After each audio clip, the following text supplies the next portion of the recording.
Hey yo, fragrance friends and enthusiasts, welcome back. It's Benjamin here, Centaur Fragrance Channel, helping you smell amazing. Today we got Purple Heart. It's the number 5 from the Heart collection.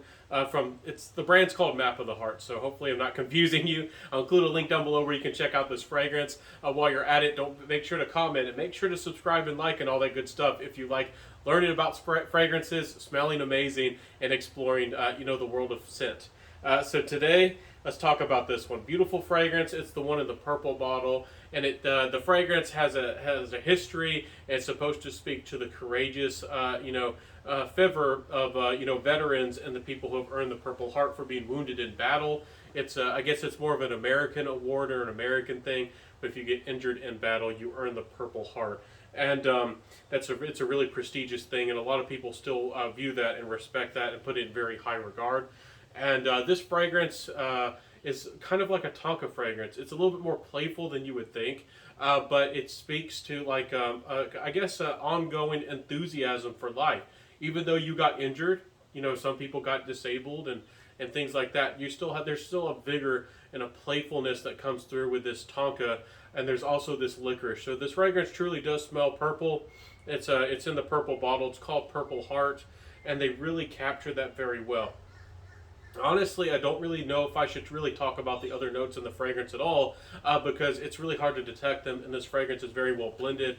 And detecting and really talking about the other nuances of this fragrance really might distract you from how this fragrance feels. So, mostly you're going to get an airy, kind of open feeling Tonka freshness that's full bodied, but it's not dark, but it's not almondy or either. It doesn't go vanillic.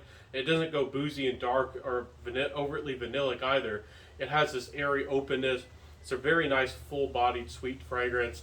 And again, the licorice comes through very well blended, and really adds a unique kind of like an airy, almost like a fresh twang to the fragrance. But that element is blended in well. So overall, this is kind of linear of a fragrance. It doesn't change a lot, but those kind of bigger two elements or chords come together really quite nicely in this fragrance. So really, really nice and playful. Maybe you really happen to like iris. I meant not iris, but Artemisia or licorice in fragrances. Maybe you've smelled things like Dark Rebel Rider by John Varvatos, and maybe you've told yourself that you want a niche version or something even better, and maybe you didn't want it as dark. This might be a good way to approach that. If you've liked things in the past that had some darker elements with licorice and some unique twangy elements in fragrances, that twang, that savoriness, makes it has a little bit of that, but it still manages to be more playful. I feel like this is a great way to be more playful and get into fragrances. I don't think it really has much of any similarities, but I do want to mention that the sweetness and the playful vibe of this fragrance does at times remind me a little bit, almost with a plum, which I do believe there's some plum in this fragrance, of Ultramall. But it really doesn't have much of anything else to do with it besides that plum and those purple fruity kind of notes that are mixed into the fragrance. So really nice fragrance. I do really like when there's fruity elements and sweet when they're blended in with savory elements with the licorice here. Really, really nice. Very well composed. And I think that's enough of us dissecting or getting into the deep nitty gritty details of the fragrance. But all you need to know is that there is a little bit of salt, almost a salty element. There's some complexity here, but it is sweet and open and airy. And certainly anybody and everybody could really wear this fragrance and enjoy it. A confident lady could even wear this fragrance. So it's pretty darn good in that regard. So longevity. This is a really nice fragrance. I get about 8 hours out of it, but I would say that the projection is about average. And the sillage, actually, I was expecting lots of sillage. I actually think I got less than average sillage out of this fragrance, which surprised me. I don't know why that is. So you might say that the projection or the performance is rather quite average, even though it is able to hold on for 7-8 hours. So it's not bad. I do think that this is a sophisticated fragrance, and I do like that it has that quality about it that doesn't shout, that it doesn't fill up a room, and that it's not obnoxious in any possible way. It's got a nice balance to it. It still manages to somehow be playful or have a vigor or an enthusiasm for life without being childish or bubblegummy or anything that some gentlemen tend to not like so much, especially in modern fragrances.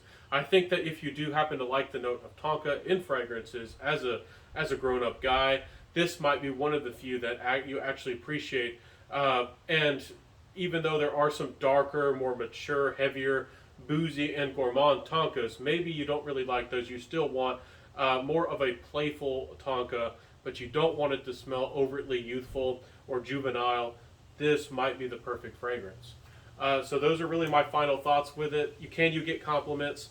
Absolutely. Compliments, yes, absolutely. This one will get you attention. This one will get you noticed in a really good way.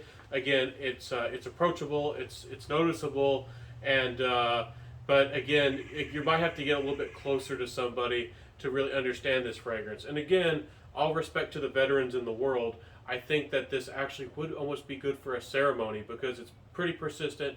It has a little bit of presence, but people are mostly going to notice it when you get fairly close enough. Maybe just have a handshake with somebody. They'll really notice your fragrance, and I think that's a good thing. With the Purple Heart, from the Map of the Heart collection. Again, this is a highly underrated brand and a company, and I think their prices are right, and their bottles are shaped like a heart, which is very unique. And I think it would be great, for almost anybody to have just a unique bottle like that. It could be a conversation starter if that's your type of thing, to put that on your dining table or have that in your house if it'll catch the eye. I think I forget, but I think the pedestals are a little bit extra for them, but are definitely worth the investment. I'm planning on getting, I think it's number 4, the Gold Heart. Anyways, number 5, the Purple Heart. Fantastic fragrance. Highly recommend that you get your nose on it, especially if you, again, like the idea of tonka. Probably said that too much, or licorice. Or if you love either of those notes, or if you like how this fragrance sounded, please give it a try. Please get yourself a sample. It is worth exploring. It is worth trying. And again, as far as niche fragrances go, this one's pretty darn wearable in my opinion, so you don't have to worry about that as far as wearability goes. Guys, ladies and gents, everybody watching my channel today, I hope that you enjoyed my video. I hope that I added some value. I hope that I introduced you to a new fragrance today. If you enjoyed my channel, if I added value to the FragCom, I helped, made a useful and helpful review that added value. Please like, comment, subscribe, help this channel, support this channel grow, going forward, because I'm adding and producing this content for y'all, and I get little to nothing in return. So have a beautiful day, everybody. Again, I review Monday, Wednesdays, and Fridays. I'll see you in the next video, everybody. Have a beautiful day. Stay safe, live wonderfully, and have a fantastic day. I'll see you in the next video. Peace out, and bye.